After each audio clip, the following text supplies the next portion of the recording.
So you'd move in and you share housing with other people who have had similar life experiences to you. But it's not as simple as just sort of moving into a house, as you can imagine. And I'll get into that more in a sec. Welcome to the latest podcast, where every week we discuss any and all topics and show all sides. My name is Jeff Hall, editor at thelatest.com, a news aggregator that's completely neutral when it comes to politics. Today is Friday, June 18th, 2021, and my guest today is Heidi Roberts, who, along with her husband, John Betts, runs something called Haven, which we'll learn about in a moment. We are continuing our series on homelessness in Los Angeles, and Heidi is now at Ground Zero in Venice Beach. Heidi, welcome to the latest podcast. Thank you very much. I'm so happy to be here. Yeah. So, Heidi, take a moment or two and tell us about yourself. Don't talk about Haven yet. Talk about yourself. Okay, I will. I have lived in Venice with my husband and my 16-year-old son, and we've been here for almost 20 years. And let's see, I have a background in advertising. My husband is a maritime professional, so we have nothing to do with homelessness and never did. We're just Venice residents who were, concerned by seeing the same people living on the streets year after year and decided that we wanted to do something about it. I'm curious, what is a maritime professional? He was actually a tanker captain with Chevron for many years, and that was well before I met him. And then he went to law school in San Francisco, and that's where I met him, although I did not go to law school, but we lived in the same building. And now he's a harbor pilot in the port of Los Angeles. Very cool. Yeah. So where did you go to school and what kind of training did you get?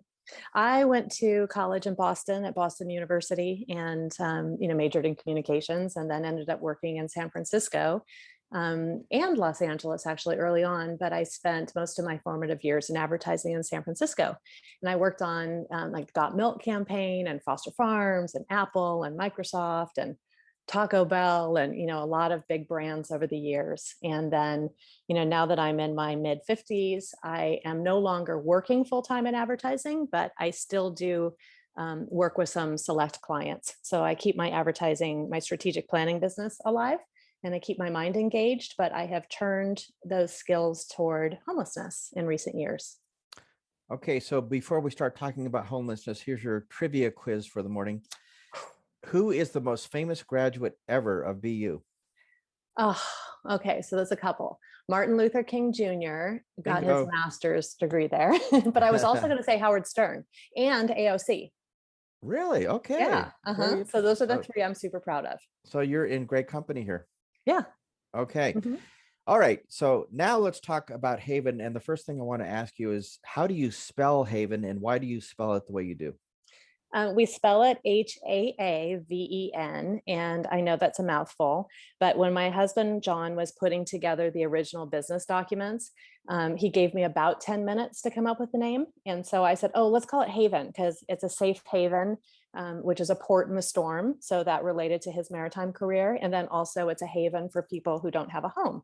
Now, unfortunately, when he went to file that at, minute 9, we found out that it was already taken. So I said, let's just add an A because we get most of our furniture from IKEA. So I figured that, the double alliteration would just be in the theme.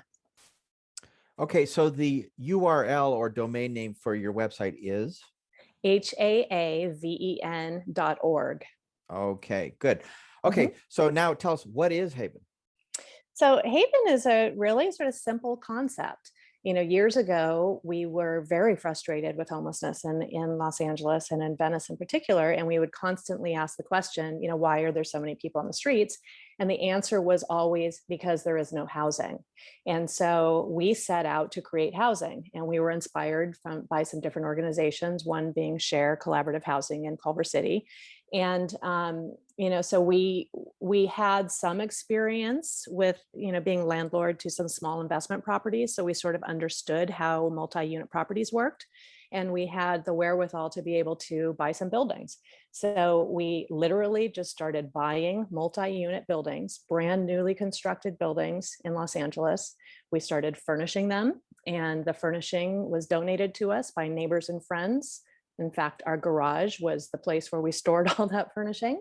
And then my husband, my son, and I would rent U-Hauls, and we moved all that furniture into these newly constructed duplexes and fourplexes. And we started moving homeless people into the homes. So they were no longer homeless. So now there Okay. were people living in the homes.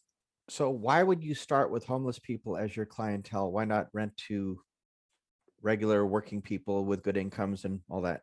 Well, because our goal was to try and address homelessness, because we had heard from our council office, we had heard from, all of the officials that there was no housing, and that's the reason why people were on the streets. So we said, okay, here's housing. Here's a housing solution. And our goal was never to build an empire, but rather to show a common sense way that you could create housing for people who didn't have houses. Okay, so explain that to us. What is the common sense way to go about doing this? Okay, it's what I just shared with you. So you can take any apartment or any home, furnish it, and set it up, and you can have low cost, immediate, effective solution for people who are living on the streets to be able to transition into a home. So it's really, if you think about renting an apartment, as you just brought up, to, a family, say you would charge, $2,000 a month for an apartment, you can charge $500 per person to 4 different people and make that same $2,000. And then you have 4 people who didn't have a home before who now have a home. But the difference is that you've got to make sure it's fully furnished and outfitted. So for example, in a Haven home, when you walk in, first of all, for me, it was really important that they're beautiful homes. So they have hardwood floors and they're really gorgeous and they're decorated beautifully. You walk in, it's got, living rooms, it's got big, huge dining room tables, it's got big screen TVs on the walls, it's got internet, it's got cable, it's got, every garage we convert into an exercise room, hangout room. Every Haven home has a vegetable garden, an outdoor barbecue, etc.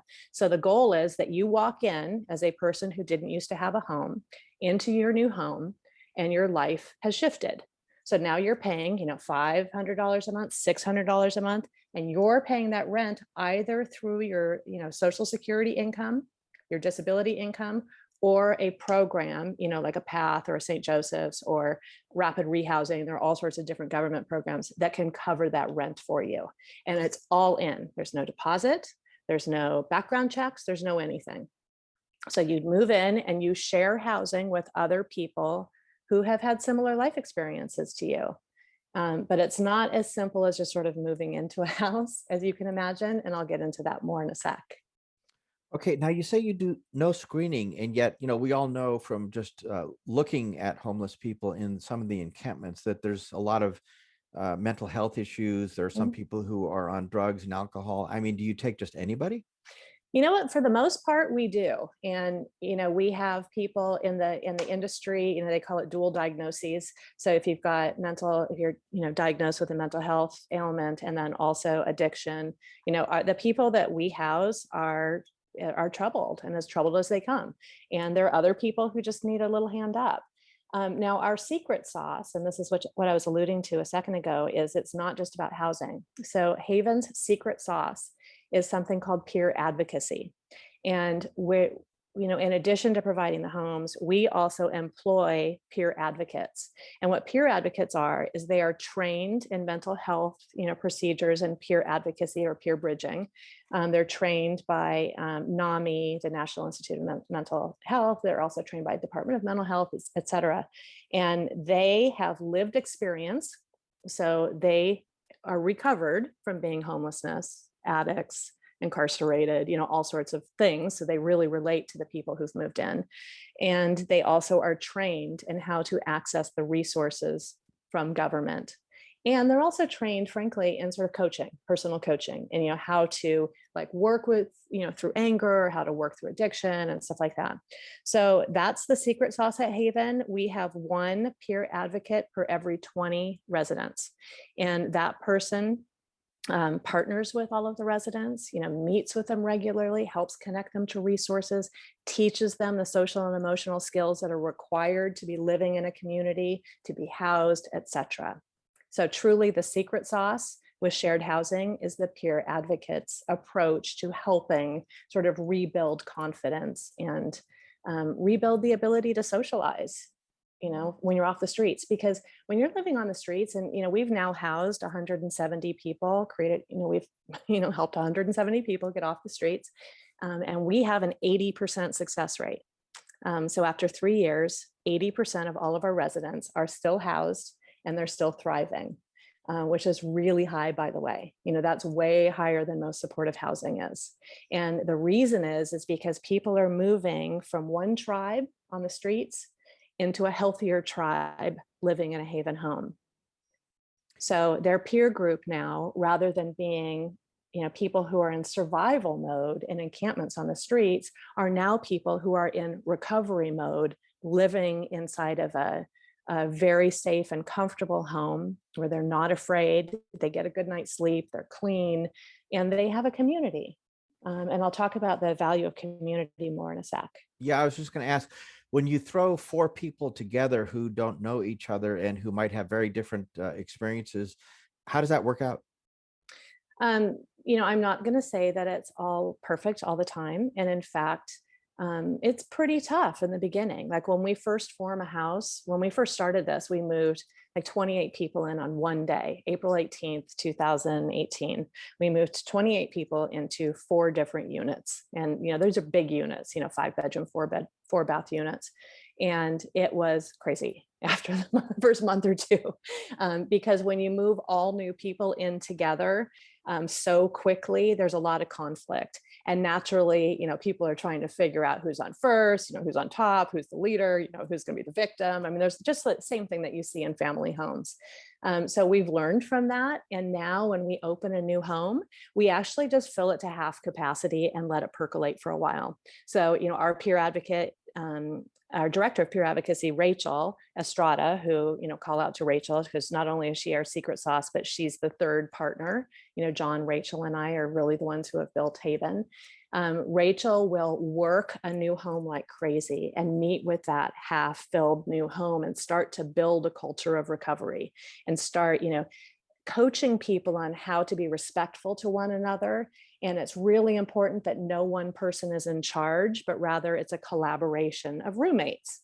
And for people who are struggling to try and get this, I would just ask you to remember back what it was like when you were in college or your first apartment or whatever, or even living in your family home. Is there's always going to be a little bit of a struggle for power, but once you sort of get your groove together, the house sort of works together. You understand personalities, you understand what people's hot buttons are, when not to push them and when to push them. And it's the exact same thing in shared housing. It functions just like a family. And the thing that's really interesting about us, because we have the 8 separate homes, is we don't ever kick anybody out. And I know that sounds surprising because you see people who are living on the streets and you wonder how they can cope living in a home. We don't actually kick people out. Rather, we move them to different homes. So if somebody is really causing problems in one home, we move them to another home. And, Jeff, we have some residents that have lived in all 8 of our homes. But I will tell you that usually by move 3 or 4, they get it. And they're like, you know what? I'm sick of moving and I think maybe it's me. And everybody finds their place. So we've never really had to kick people out. People leave, 20% of the people who we've provided housing for have flamed out. But surprisingly, I actually need to go back and look at my data, because we have a lot of people now that were in year 3 that have bounced back into us, so they've moved out, they went back on the streets, they're doing whatever they were doing. And then all of a sudden, a year later, they come back and they're like, oh, okay, I'm ready now. So Rachel, our director of peer advocacy, is really good at maintaining contact with everybody. Okay, so it is heartening to hear a success story. You're doing something that's working in a city where it seems like we are surrounded by failure. Uh, Talk about what's going on in Los Angeles. Nothing's going on in Los Angeles, which is what's so frustrating. Status quo, status quo, status quo. I mean, nothing has changed. There's no innovation. There are no new ideas. I just find it astonishing and horrifying, frankly, to listen to politicians talk about how hard they've been working or trying or doing something. And from my vantage point, I don't see anything different than I saw 7 years ago. Or 8 years ago when we first started considering the idea of doing this. I mean, there's no more housing. They said 8 years ago that this was a housing problem. Okay, well, where's all the housing? I mean, they've got tons of money. they've taxed us, they've increased taxes. I mean, the state and the federal government is providing tons and tons of money, but it seems to be going towards servicing people on the streets rather than actually ending homelessness and getting people into housing. And it's a fundamental difference that I think is really important for people to remember, that the social services industry, by virtue of their name, is their job is to service. And housing is a different beast altogether. And I don't see much emphasis on housing outside of some new construction, those HHH projects that are coming in at a minimum of $500,000 per unit right now. And with 60,000, I believe 70,000 people in the streets of Los Angeles, I don't see how we're going to build our way out of this dilemma. I mean, this is an honest to God humanitarian crisis, a la Syria, a la Africa, all of the humanitarian crises around the world. This is a bona fide humanitarian crisis, and we are literally doing nothing different than we did 7 years ago. Okay, now you say nothing has changed, and that might be true of the political leadership, but certainly what we see on the streets has changed. Oh my Lord, it's changed like crazy. I mean, Venice, my little burg, 3 or 4 years ago, we had 300 people living on the streets. And now we've got between 2,000 and 3,000 people living on the streets. I mean, that magnification is just, it's fantastically crazy to me. And I don't understand how we as a society can allow this to continue, how, people's empathy is being stolen because it becomes every day. I mean, we're all driving by encampments every single day, and I'm going to bet most of us don't even look back at them. We don't even think about them anymore because it's become so normal to us. And to me, that's the biggest crime of all, the fact that all of us feel like, okay, this is just how it is now. This isn't how it is. This isn't how it should be. This doesn't happen in any other developed country in the world. And in fact, it doesn't happen in other developed cities in this country. What makes us different, do you think? Los Angeles and California have some really weird things happening right now. One of the reasons why the city of Los Angeles and the county of Los Angeles are not supportive of the idea of shared housing is they don't see it as housing. They have actually identified it as undignified. So, for example, LAHSA and its coordinated entry system ceased referring homeless persons to any shared housing, not just Haven, because it's undignified. The second reason is, and this is really important to think about when we look at the difference between Los Angeles and other big cities, is they like at Haven, for example, we ask people not to do drugs or alcohol within the home, just because we're trying really hard to create cultures of recovery. And think about this paradigm like no smoking in buildings. So you're not allowed to smoke cigarettes in a building, but you can go outside and smoke your cigarette, so your employer is not asking you to quit smoking. That's the same thing we do. We just ask you not to do drugs and alcohol on the premises because there are other people living in this community who are trying really hard to get away from drugs and alcohol. And so that's just our choice. So LAHSA and the CES and United Way system, the city and county system, also cite that as a reason that they will not refer anybody to shared housing. So that's one of the things that's really different about Los Angeles. Los Angeles is the only city that insists that all housing must be totally open to any drug and alcohol usage. And in fact, they say that we are impeding people's civil rights by asking them not to. This is something that Reverend Andy Bales also talks about frequently, who runs the Union Rescue Mission. It's a decision that city has made that absolutely shocks us. Some of our listeners are not from Los Angeles and they might not know what LAHSA is. Oh, LAHSA is the Los Angeles Housing Services Authority. So it's the organization run by both the city and the county jointly that basically is the keeper of all contracts, keeper of all dollars, and mover of humans in Los Angeles. So it's one organization that clearly hasn't done much in the past many years. Okay, so we talked to Andy Bales a few weeks ago, and we also talked to a guy named Ken Kraft who runs something called Hope of the Valley. Oh, yeah. And he's built some tiny home villages. What do you think of tiny homes as a potential solution? I am for any solution, to tell you the truth. I mean, I'm even for expensive solutions at this point. Just do something. I think tiny homes are really interesting for some people. I think it's a wonderful way to live. I think shared housing is really interesting for other people. I think Safe camping is really interesting. I think safe parking is interesting. I think new construction is interesting. I think, multi-generational, living compound style is wonderful. I am for anything as long as it's done now, because something needs to be done now, because 5 people a day are dying on the streets of LA today. 3 years ago, 3 people were dying on the streets every single day.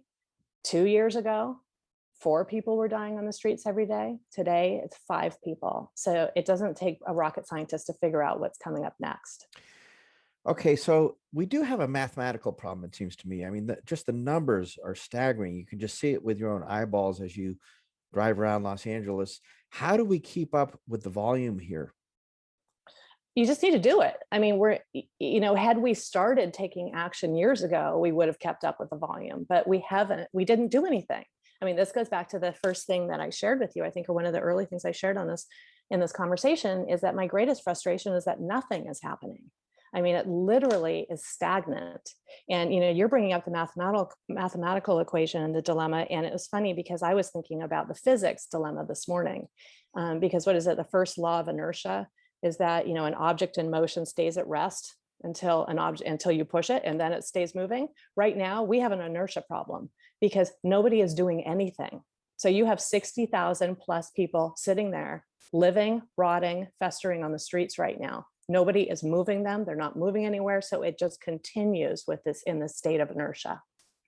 And it's just crazy. You've got to start moving people into housing is the only way we're going to stop this, the status quo, which is just, to me, unreasonable, inhumane. And I think it's something that we as citizens should be demanding, that our government use our resources to end this humanitarian crisis. Because I'm going to make you a bet that most people who are listening are really horrified by this, and really, it's really sad to see people literally dying on our streets every day.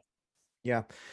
As part of this mathematical equation that I think about, it's not just the numbers of homelessness, but it's the amount of money being spent per unit, $500,000 plus for a housing unit, which sounds crazy, Yeah. Especially to people outside of Los Angeles listening.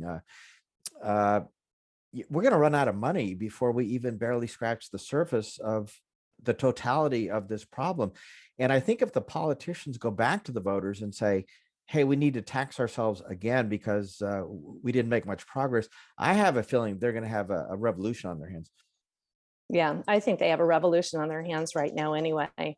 And it's funny, my son, who will come up again, Andreas, 2 years ago, and maybe you can link to it, it would be really fun for your viewers to watch, did a video essay for his 8th grade graduation project. So this is 2 years ago, in which he did the math.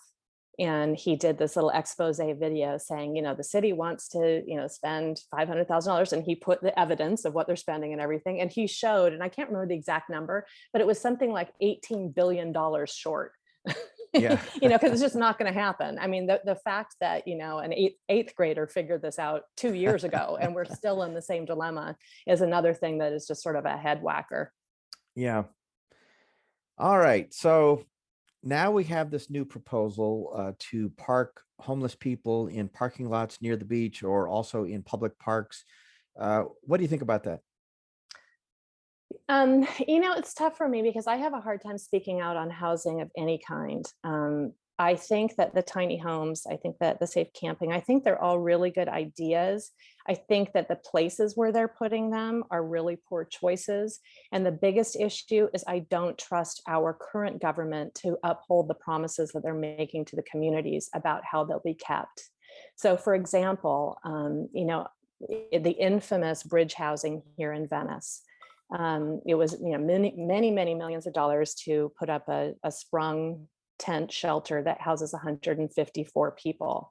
And when Eric Garcetti, the mayor of Los Angeles, and Mike Bonin, the council person for our district, came in, 2-3 years ago, they promised the Venice community, it's like, you host this shelter, and we promise you that we are going to not only implement special safety procedures around this, we'll have an extra police car, we're going to have extra trash pickup, the people living in this shelter are going to be really great tenants, et cetera. And in fact, you can Google it, and it still is on all of their websites. these promises that they made to the community. Okay, so a lot of people kicked and screamed. I spoke out and said, I am for this solution because I think it's a good solution, but I'm very leery about whether or not the city will maintain their promises. And, here we are. The bridge housing has been open, for a year and a half. I hear a grand total of 14 people have been housed out of there in a year and a half. It's an absolute crazy show around it. There are tents and encampments. And Jeff, I know you've been down and you've seen it. There are tents and encampments entirely surrounding this project right now. And even worse, the crime rate has gone up, like violent crime has gone up, and like some extraordinary number. And it's absolute just psychosis in the neighborhoods, and many neighborhoods, that are just filled with families around that neighborhood. And so what happened was, Mike Bonin and Eric Garcetti walked away from their promises. And there's just a series of broken promises. And so my biggest issue with Bonin's new plan is, I think that there are some interesting ideas, but he can't be trusted, to implement them in the way that he's pitching them right now to the communities. So in that respect, I really feel for the communities, because having experienced it here in Venice, we're the canary in the proverbial coal mine. And I can promise you that you can't trust what they're promising you. And that's a promise that I won't break, because all you have to do is come down and visit my neighborhood and you can see those broken promises in action. I have been there. I'm here in Brentwood, and we have a homeless encampment next to the VA, and it upsets the local population mightily, but it is nothing like what you have down there in Venice. And I tell you, my heart goes out to you, because it is heartbreaking just to see the human tragedy unfolding right before our very eyes. Right. Yeah, it is just absolutely tragic. And as my husband often says, the thing that our government's inaction has done to each and every one of us that is so egregious is they have stolen our empathy. And, the fact that you and I drive around the city and we expect to see encampments right now is just one of the most horrible things that they could have done. I mean, this should be something that we're all jumping up and down about every single day. But, it seems to me like people are jumping up and down right now. Finally. I mean, it's just like, I don't know what the breaking point was, but just in the last couple of months, it seems like suddenly there's an uprising, and people are going crazy and they're mobilizing, and everybody's emailing everybody, and all these new political groups are forming, and people now want to have a recall election. I mean, it's something. What was the breaking point, do you think? What triggered this? I, honest to God, think that the tipping point was right around the corner from my house. And it was, there was a lot of encampments right by Westminster Elementary School. And, people were really upset about the fact that these kids were going to be back in school. And there were these very dangerous encampments surrounding the school. And then, 5 days after a public meeting regarding the safety, one of our neighbors' houses was burned down and her dog died in it.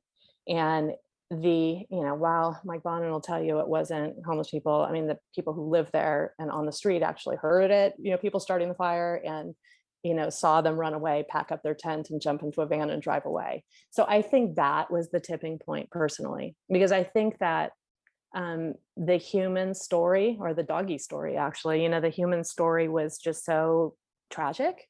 And I think people just woke up and said, wow, this is really bad. I mean, this is really bad. So to me, that was the breaking point here in Venice.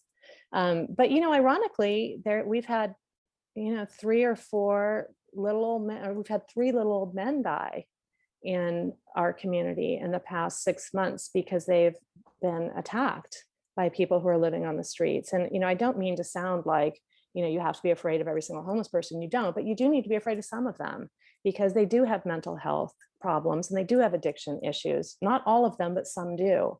And so we had 3 residents, longtime residents, senior citizens, who have been killed in the past, 4 months. And I was really surprised that that wasn't the tipping point. And I think it says a lot about, our community, that it took a dog dying, to be able to sort of activate people. But I think that was sort of the enough is enough moment. Yeah, and then the thing with you guys, like in Brentwood and Pacific Palisades, when Mike Bonin, did this proposal saying that he's going to bring, his programs and his solutions to your beaches and your communities and stuff like that, I think people looked at Venice and said, whoa, we don't want to be the next Venice. And it was interesting, since I'm a person who lives in Venice. I heard that Mike Bonin had a conversation with somebody and said that, oh my God, those Venice people are so stupid. They should have been supporting, me bringing more homelessness to other communities. But I think all of us in Venice don't wish that upon anybody. It probably would be smart of us to say, hey, yeah, disperse Venice Beach and bring it to Brentwood and bring it to the Palisades and bring it to But Westchester. that's But not a we don't want solution. that. It's not a solution either. You're just pushing people from one neighborhood to another, but you're not actually reducing the number of people Right. who are living on the sidewalks. Right. We had our breaking point here in Brentwood a few months ago. The encampment next to the VA, I guess it was a scuffle between two homeless individuals, and one guy left the scene and got into a car that was parked a few blocks away, and then drove back and drove over the guy who he'd been fighting with just moments before, Yeah. dragged him 200 feet, and then the guy was dead. Right. It's like, it's hard to believe something like that could happen in this neighborhood. Yeah, the inhumanity across the board is something that, I've referred to this a bunch of times, that none of us should think this is normal, and none of us should be standing for it. And my opinion and my experience now, because my husband and I have worked very hard over the years, past 3 years, to provide housing for 170 people, and we've learned a lot. We know it can be done, but government is just not doing it. And Oh, there are a lot of efficient, effective solutions out there, and they are not exploring them. And I will share with you, Jeff, that I presented a shared housing solution to City Council 3 years ago. And it was a low cost solution to house thousands and thousands of people. And I still haven't heard back from them. I also presented a proposal to the mayor's office. The mayor's visited Haven, loves it, gets his picture taken there, blah, blah, blah. To expand to 500 beds immediately and 5,000 beds. And the cost is between $5,000 and $10,000 per person per year. And that's it. And I have not heard back from them either. So for whatever reason, they are looking for solutions that include big developers as part of the solution. So they're looking to develop these monolithic, huge projects that end up costing $500,000 per unit. And they're not willing to look at, efficient, effective, and immediate solutions like shared housing. So the fact that they're even looking at tiny housing, I think, is a step in the right direction. But I just caution everybody who, they plan on putting those in their community, you've got to get them to sign in blood that they are also going to protect your community, because they have destroyed Venice and our community in order to supposedly lift another community. But the sad thing is that they haven't even lifted anybody out of homelessness in Venice. Instead, it's just magnified. And as I mentioned earlier, that huge bridge housing project, last count I've heard, a year and a half, they've housed 14 people. I housed 14 people in 2 months. could you take your program and really scale it up? I mean, let's say we said, okay, Heidi, a year or two from now, we want you to house 40,000 people. Is that even thinkable? I'm not sure if it's 40,000, but certainly it's funny. I was having this conversation with somebody this morning. It certainly is 10 to 20,000. Mhm. And when you say that to me, Jeff, you guys can't see me right now, but I'm having heart palpitations. So it's not me. And, I never set out to create a business. I never set out to create a conglomerate. John and I set out to show proof of concept, to show that it could be done. So I personally have no desire to expand. I don't have the bandwidth. And frankly, I'm exhausted. I'm not exhausted by housing people. I'm exhausted at trying to deal with government. However, that said, there are some heirs. There are a lot of people who are ready and willing to expand Haven. It just won't be me. I'll go in and help with some decorating and some final touches, and help with some advice, and we'll always coach people. But we don't have a desire to expand, if that makes sense to you. No, you're not the only person I've heard from recently who said the same thing. We have a lady here in Brentwood, Marcy Polier. She's running a program on the VA grounds for veterans, Mhm. and it looks like it's doing quite well. It's tents right now, but they want to upscale to tiny homes. And I asked her, could she scale it up and do this, in a really big way? And she said, I can only handle what I can handle, which is what I've got going right now, and I just can't Yeah. do more. Yeah. Yeah. And just to be clear, the part that's exhausting is the pushback from the system. I get so much pushback by these supposed activists who claim that I'm making money, which I think is hysterical, because anybody at any time is welcome to look at my books and just look at the math. We barely break even. And that's only this year because we've finished paying off a lot of gardens and stuff. So we aren't doing as many capital improvements, but we barely break even, because not only do we have to provide the housing, pay for everything, we also pay for the peer advocates' salaries right now. We do. So, it's just, there's just too many people to fight. And I would say that city and county government, they're the people that we fight with most. And it's so sad to say that we've housed 170 people, and yet I'm still battling with our council person's office. And I talked with a big developer yesterday who's part of this system, and he is building big shelters, big housing for homeless people, low income people, affordable housing. And he said the same thing. We were talking about this so-called pay-to-play system, which he said he thought did not exist. He said that even though he has made contributions to all the politicians, he said, he just thought it was sort of the right thing to do. But he did not think a single council person would be swayed by a maximum contribution of $800. And I said, well, but when you add them all up, if you look at the lists of all of the contributors, it's pretty hefty. And he wanted to switch the subject, but he said the thing that makes housing so vexing these days is all the red tape, the regulations, the add-on services that you have to provide. Just it adds to the cost. Everybody wants to know why everything costs so much. He said it's because the city and the county require so many things that you normally don't have to provide when you're building housing for the private housing market. right. And this is why I wish the federal government would step in and do a FEMA style approach here, because the city and the county are proving, just by evidence. I mean, this isn't my opinion. I mean, you just look at, they haven't done anything.